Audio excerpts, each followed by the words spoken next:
Mas entenda bem, quando nós chegamos aqui, escute isso aí, irmão. Vou contar porque eu tenho vivido. Vai fazer 2 anos, tá lembrado? Não tinha um centavo no bolso, eu acho, no momento. Entendeu? Não, só a esperança e a fé que Deus havia falado e Deus ia fazer acontecer. Não sei o dia nem a hora. Nós viemos para cá para implantar uma obra. Começamos a pregar no terreiro, mas um dia nós vamos construir o quê? Um templo. Porque Deus vai abrir. Não foi isso, irmãos? Não temos som, o irmão chegou, irmão. O irmão pegou um pedaço, o irmão Davi, a irmã Gislaine, essa família que Deus enviou o nosso encontro aqui na comunidade do aterro. Irmão, já pegou a gente nessa oração, pedindo para suprir, né? Os utensílios de culto. Foi ou não foi? Agora eu lhe pergunto, se isso mesmo viesse de mim, fosse coisa da minha cabeça, isso estaria acontecendo? Nunca. Por que está acontecendo? Porque é projeto de Deus, irmão. Deus me mostrou esta terra toda arada. E hoje uma coisa, eu louvo a Deus por isso que o aterro tem igreja. Porque antes era 1, 2 igrejas aqui dentro. Tem muitas igrejas aqui dentro. Então quer dizer, o evangelho está sendo semeado. E qual é o objetivo de Deus? Santificar, salvar e santificar essa comunidade. Isso, irmão. Mas vai fazer quanto tempo? Vai completar já 2 anos. E a gente começou a pregar o evangelho. E muitas pessoas zombaram da fé. Menearam a cabeça. É como se você estivesse sonhando. E é como se fosse algo é impossível para o homem, não para Deus. Porque para Deus todas as coisas são possíveis se você crê. Se você confia no Deus vivo, na promessa do Deus vivo, no projeto do Deus vivo, é Ele que vai fazer acontecer. Aleluia! Ele vai fazer acontecer. Você está entendendo, irmão? Por que muitos bombardeios na sua vida, irmão? Mas no meio desse deserto todinho, o Senhor está te sustentando com a presença dEle. Sustentando para que você viva o projeto. Está te dando força para você suportar esse processo. Porque o projeto é grande. E calaraçuia, manas. Aleluia!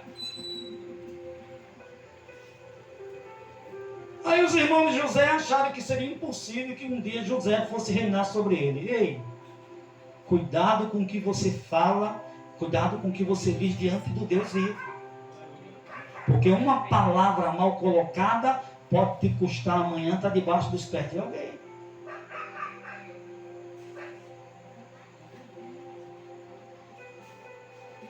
Então observe bem. Por causa dos sonhos, ele era odiado. E no verso 9 vai dizer, e sonhou ainda outro sonho. E contou aos seus irmãos e disse, eis que ainda sonhei um sonho, e eis que o sol e a lua, irmão. No primeiro eram os irmãos, agora entrou mais o sol e a lua. Sabe quem é o sol? Era Jacó. Que coisa tremenda, né? Sabe quem era a lua? A mãe de José. Então, olha o projeto de Deus, é além daquilo que você possa imaginar. Deus não ia colocar só os irmãos de José debaixo do domínio de José, aos cuidados de José. Ei, Deus ia posicionar José como governador do Egito no tempo certo. Seus irmãos iam ser cuidados por José como governador do Egito. Mas não só José, a mãe e o pai também iriam se reverenciar José no devido tempo de quem? De Deus. Porque José cuidaria de toda a família no tempo de crise. Peraí, pastor, mas lá em casa não está com crise. A crise veio naquele tempo por toda a terra. Toda a terra foi assolada pela crise.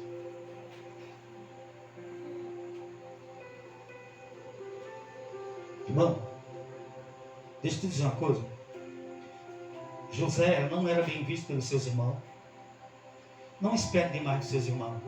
Se der, receba e agradeça, mas não espere demais. Tome cuidado para não sofrer internamente. José foi traído pelos irmãos. Armaram para tentar tirar a vida dele. Venderam ele como escravo. Mandaram ele para uma terra distante só por causa dos sonhos que eles entenderam que um dia poderia ser que acontecesse. Já que não é de homem, já que é um projeto de Deus. Tentaram fazer com que os projetos de Deus dessem nada. Perderam o quê? Perderam tempo. Mas José padeceu.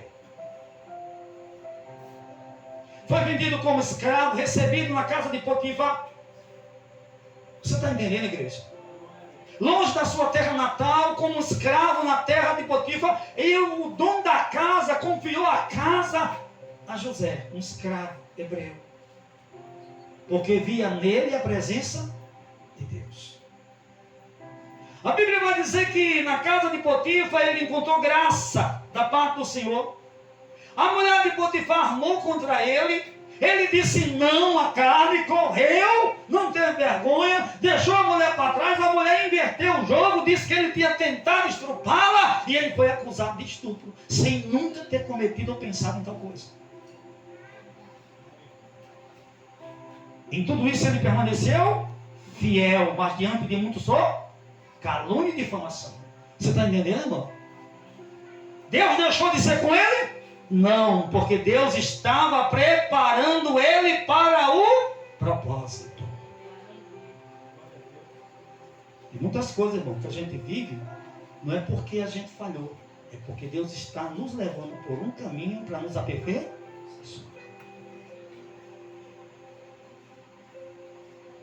Aleluia! José ficou na cadeia, preso por muito tempo, para você entender. Preso por muito tempo.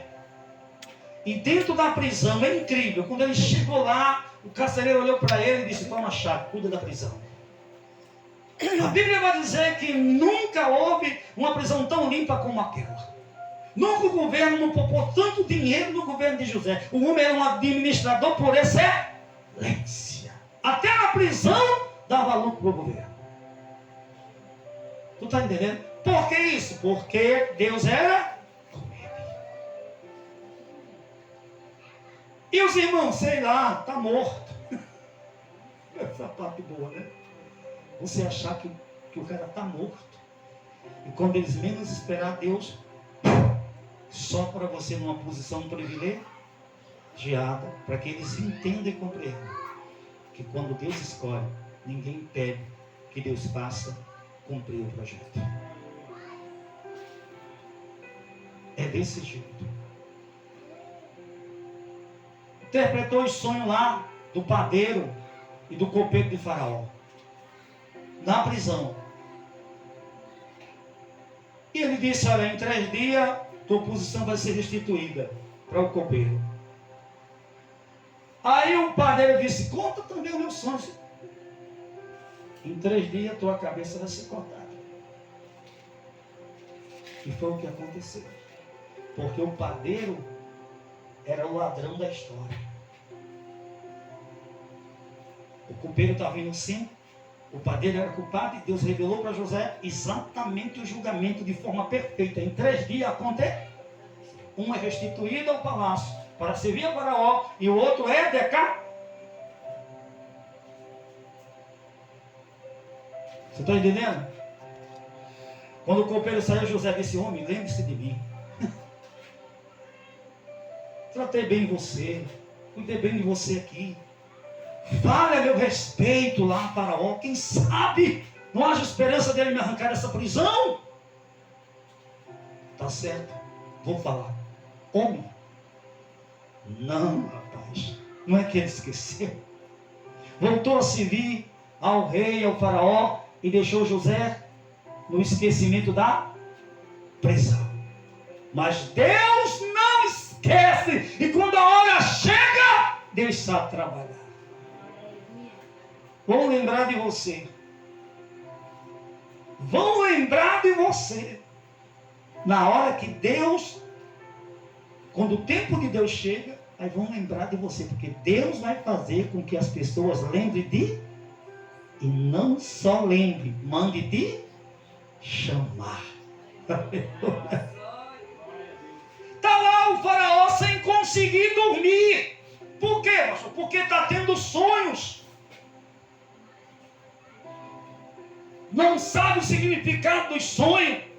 Ele dorme e sonha, acorda apavorado, tenta dormir, sonha de novo, acorda apavorado, e está ruim o faraó de saúde, perturbado, não consegue dormir. Por quê, pastor? Porque ele vê vacas magras engolindo vacas gordas. Aqui a gente chama de espiga banguela, que é aquela que é toda milha aqui, popular. Não serve para isso. Aquelas espigas banguela, engolindo aquelas espigas cheias. O que é isso? O que isso quer dizer? 1, 2, 3, o mesmo sonho, repetitivo demais. O faraó entende que alguma coisa está o quê? Errada. Eu preciso saber o significado desse sonho. E agora, o maioral do Egito estava o quê? Perturbado por causa dos sonhos. E a pior parte é que todas as pessoas que ele pagava, os encantadores, os astrólogos, aqueles que trabalhavam a fio para resolver o problema dele, não conseguia dar a ele uma resposta e nem interpretação do que significava o sonho. Até que alguém diz assim: ei, tu não está lembrado não daquele menino lá que está na prisão? Daquele hebreu, aquele escravo hebreu que está onde? Na prisão. Aquele que interpretou teu sonho e como ele falou aconteceu. Fala para o faraó. E vai ter que falar, porque quando chega o tempo da vida, vai ter que falar. A única saída que Deus deixou para faraó foi confiar na interpretação de José. Se ele quisesse, se não quisesse, abre esse mão. Amém? Por quê, pastor? Porque José fora escolhido para esse propósito. Deus está no negócio, Deus estava na frente de tudo. Agora, aquele que foi humilhado, difamado, desacreditado, você está entendendo? Vai viver o auge das promessas de Deus. Louvado seja o nome do Senhor.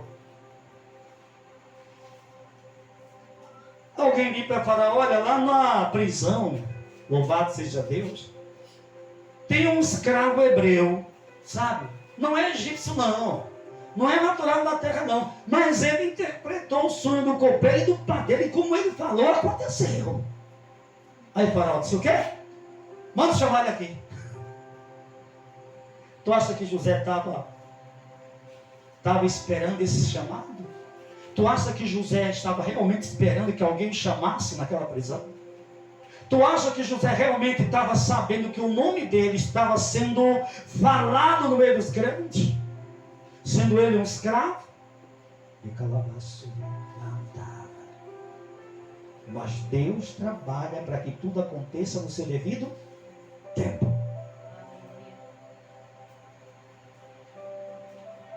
Quando ela chamar José, toma um banho, põe as roupas, se vista, porque você vai entrar agora na presença de Faraó. Diga aí. Para interpretar o sonho dele, para dizer o significado do sonho. Um escravo hebreu, um homem tão grande, tão respeitado na nação, agora está na dependência de um escravo hebreu. Amém, irmão? E eu vou te dizer uma coisa: pense num faraó daquele tempo sábio e de um coração humilde. Do caso contrário, ele não teria ouvido a quem? A José. Por causa da grandeza que todos afirmavam que ele tinha. Agora você vai ouvir o grande dando ouvido a um pé. E isso é para a glória de quem? De É para que aconteça aquilo que Deus projetou desde o começo. E como Deus mostrou, Deus está fazendo acontecer. Quem está entendendo essa mensagem? Plano de Deus. Viria um tempo que toda a família de Jacó, inclusive Jacó, sua esposa, seus filhos, seus irmãos, estariam debaixo dos cuidados de José, num tempo de muita dificuldade. Deus capacitaria José para ser administrador nesse tempo. Ele também cuidaria do Egito, mas cuidaria de toda a sua casa, e a sua casa não ia sofrer dano no meio do tempo de crise. Amém? Então o faraó perguntou para ele se ele sabia o significado do sonho, e ele disse: para não tomar seu tempo, e você já entendeu? O que foi que ele falou? Olha, vem aí 7 e 7. 7 anos de muita abundância e 7 anos de escassez. 7 anos de muita comida. E depois dessa abundância vem 7 anos de seca. Toda a terra será pega por essa seca.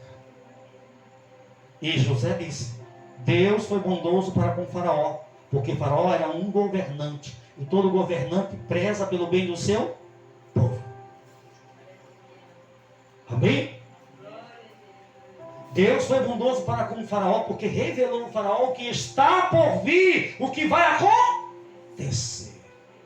E que diferença tem, pastor? Olha, meu irmão, quando você é avisado sobre algo, você não está mais desavisado. Você não vai ser pego de surpresa. Você pode se preparar para aquele tempo. Quem assim entende? Deus me mostrou há muitos anos atrás que eu ia descer degrau. Sabe o que é descer degrau? É ir para a rua da humilhação dele. Você glorifica a Deus quando você vê descendo uma escada. Porque subindo é uma coisa, descendo é outra. Né? Mas o Senhor me falou que era para os propósitos dele. Então eu não vou perguntar. Eu peço graça a Deus para viver os propósitos de Deus. Ele me dá a graça. Amém? Até que ele consume toda a obra que ele quer realizar. Quem está ouvindo, irmão? Descer escada? É, meu irmão. Chegou o tempo que Deus honrou José. E a receita para o sucesso no tempo de crise estava posta no coração de José. E só José tinha a resposta. Aleluia. Só José tinha a resposta. Agora lembraram de José que ele estava preso, mandaram chamar. Agora estão precisando do escravo. E ele está lá e ele diz: